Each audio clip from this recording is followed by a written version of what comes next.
Assalamualaikum warahmatullahi wabarakatuh. Selamat pagi para netizen di mana saja Anda berada. Salam opini rakyat. Merdeka! Merdeka! Kebulatan tekad dengan mengharap rahmat Tuhan Yang Maha Esa.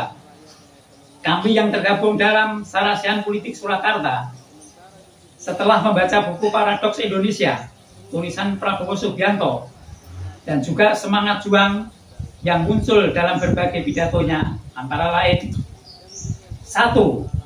Timbul tenggelam bersama rakyat. Ini berarti dalam berbagai kasus sosial yang muncul di masyarakat akan berpihak pada rakyat.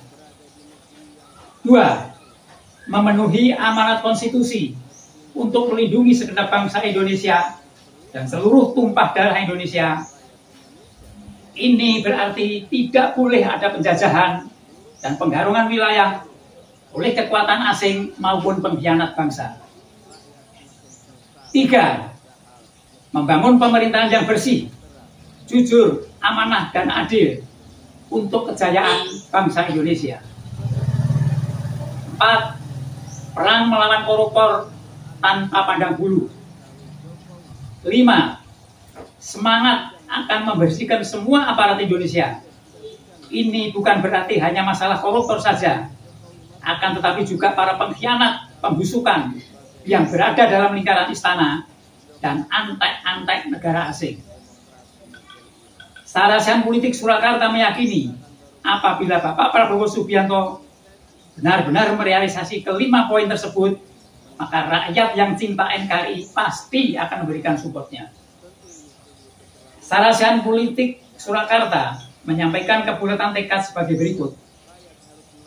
1. Bersama seluruh potensi bangsa, berjuang mempertahankan kedaulatan negara dari berbagai ancaman dan rongrongan oleh negara lain maupun pengkhianat bangsa.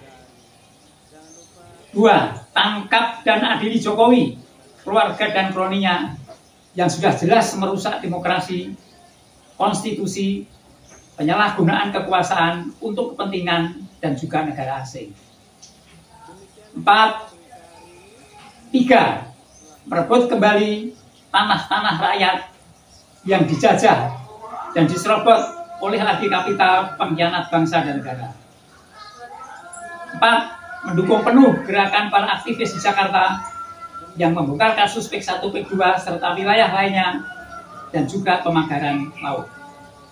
Demikian harapan dan kebulatan tekad Sarasian Politik Surakarta. Semoga Allah meridhoi perjuangan kami.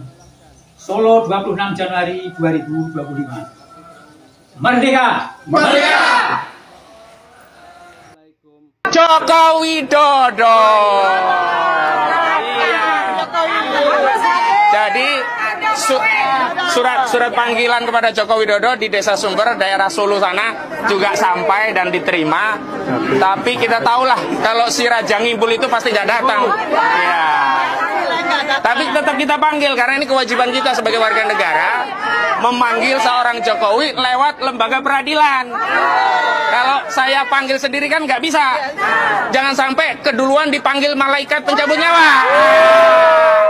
Jadi mudah-mudahan saudara Joko Widodo pada sidang selanjutnya bisa hadir atau setidak-tidaknya menunjuk surat kuasa untuk lawyer. Tapi dengan catatan, karena dia bukan presiden, nggak boleh pakai jaksa agung loh. Jangan pakai jaksa agung, jangan pakai setnek, jangan pura-pura lupa Anda bukan presiden lagi.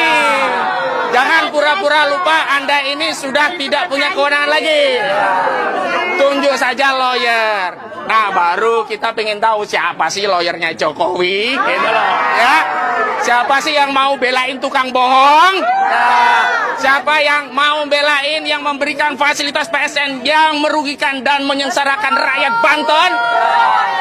Karena kemarin kami ada musyawarah besar di Banten, di Aula Kecamatan Pontang. Semua warga Banten marah. Mereka tidak ridho tanahnya dirampas. Mereka marah karena proyek punya Aguan ini bikin cilaka bikin apa? Cilaka. Ada yang kecelakaan, ada yang meninggal, ada polusi, ada rumahnya jadi rusak rontok, ada ribut-ribut sehingga tidak bisa tenang, ada laut dipagari, ada jalan-jalan diuruk, ada rumah tanahnya diuruk, ada sungai diuruk, pantai dipagari, sampah menumpuk, tambak diurut, sawah tidak bisa ditanami lagi, korban banjir dan yang lainnya. Jadi sekali lagi kita juga mau tahu siapa sih orang-orang yang saat ini mau pasang badan untuk membela orang-orang dolim ini. Catat semua orang-orang yang membela orang-orang dolim, dan mudah-mudahan oleh Allah orang-orang dolim ini disibukkan dengan sesama orang dolim. Dan yang paling penting, nanti kita akan beri kesempatan pada lawyer-lawyer lain, juga kepada prinsipal. Saya ingin tegaskan, negara ini adalah negara hukum. Negara ini saat ini presidennya Prabowo Subianto. Negara ini bukan negaranya Guan. Jadi sebenarnya mekanisme paling sederhana untuk menyerahkan surat panggilan kepada pihak tergugat jika tidak ditemukan, itu bisa dititipkan ke lurahan. Nah, kalau kelurahan mustahil gak kenal saudara Aguan. Republik ini siapa yang gak tahu saudara Sugianto Kusuma alias Aguan? Apalagi setelah digugat rakyat, nama Aguan itu viral. Jadi pakai P ya, viral di mana-mana. Nama Aguan itu. Gak mungkin gak ada yang tahu. Nah, tapi karena tadi diminta untuk melengkapi, kami akan melengkapi, mencari tahu alamatnya. Jadi kepada bapak-bapak, tadi kurangnya cuma nomor, tapi kami akan sounding, bukan hanya nama, alamat kantornya. Kalau perlu kami carikan alamatnya rumahnya sendiri, atau alamat rumahnya di Singapura, kita kasih semua. Ya, biar dia tidak ngumpet lagi, biar dia datang ke pengadilan untuk mempertanggungjawabkan proyek PIK 2 yang telah menyengsarakan rakyat. Demikian, Assalamualaikum warahmatullahi wabarakatuh. Dan Gibran itu menerima dana 93 miliar dari satu perusahaan karena kasus kebakaran hutan di Sumatera Selatan. Dan kemudian dana itu digunakan untuk membeli saham dari satu perusahaan senilai 90 miliar. 2 tahun lalu, Jokowi terima 5 triliun dari seorang pengusaha di Kalimantan Selatan melalui Kaisang. Dan Kaisang menerima 5 triliun itu membeli saham dari perusahaan kelapa sawit di Malaysia. Jadi Jokowi tidak terima, tapi anaknya terima. Gibran yang Kaisang itu baru berapa tahun jadi penjual kuliner. Tapi kekayaan Kaisang sekarang tahun 2021 itu 95 miliar. Bagaimana pedagang kuliner dalam usia muda punya 95 miliar?